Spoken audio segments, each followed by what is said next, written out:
sanku waa xubin ka mid ah xubnaha neef mareenka. Sanka waxaan ka qaadanaa hawada, wuxuuna naga caawiyaa in hawadaasi wasaqda uu ka saaro. sidoo kalena qoyaan iyo diirimaad ayuu ku daraa hawadii qalalnayd ee aan qaadanay. Arrintaasina waxaa ka caawiya timaha yaryar ee ku dhex yaala sanka iyo qoyaanka uu ku leeyahay sanku gudaha. Sanku waa xubinta aan ku dareeno urta ama karka, ha ahaato mid udgoon ama ha ahaato mid qurmoon. Sanka waxaa ku dhaca cudurro aad u kala duwan oo ugu horeeyo sangarorka.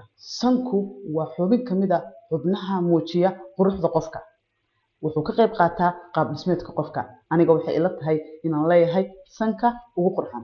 Adigu ma ku jirtaa dad kale sanka ugu qurxan? Tan kale maxaad u taqaanaa san qurxan? Ma sanka dheer, ma sanka gaaban, mase calaamado kale ayaa jira?